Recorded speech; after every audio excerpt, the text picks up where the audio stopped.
Train crash করছে। পরে আমি বলি কই ক্র্যাশ করছে? বলে ক্যান্টিনের সামনে। তখন আমার মাথা আসে ক্যান্টিনের সামনেই তো আমার বোনের স্কুল, যেখানে আমার বোন বসতো ওইখানেই প্লেনটা ক্র্যাশ হয়েছে। আমি ক্লাসে ছিলাম, আমার বোনদের ছুটি হয় 1টা বাজে আর আমার ছুটি হয়েছে 1টা 40-এ।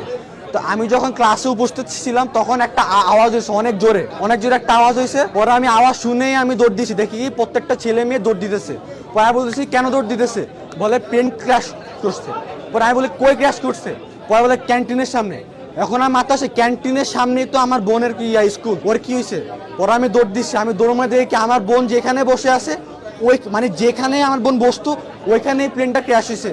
আমি পাগলের মতো খুঁজতেছি আমার বোনকে, আর বোনকে আমি পাচ্ছি না। আমি পরে দৌড়াতে আমি দেখি যে ক্যান্টিনের মধ্যে আমার বোন দাঁড়িয়ে আছে, ওর মাথা দিয়ে ব্লাড ব্লিডিং হচ্ছে, প্লাস ওর হাত পা সব ফোসা ফুটে গেছে। প্লাস আমি যখন যাই তখন দেখি যে অনেকগুলো বাচ্চা 2 ভাগ হয়ে আছে, অনেকগুলো বাচ্চা ছোট ছোট বাচ্চা 2 ভাগ হয়ে আছে, গেটের সামনে 2 ভাগ হয়ে পড়ে আছে, অনেক গার্জিয়ান 2 ভাগ হয়ে আছে। কেউ নর্মালি মারা যায় নাই, প্রত্যেকটা সিভিয়ার খুবই খারাপ অবস্থা হবে, প্রত্যেকটা বাচ্চা প্রত্যেকটা গার্ডিয়ান এভাবে মারা গেছে। তখন আমি আমার কি যে বোনকে নিয়ে আমি লুবানাতে যাই, তখন তারা স্যালাইন দেয়। তারপর স্যালাইন দেওয়ার পরে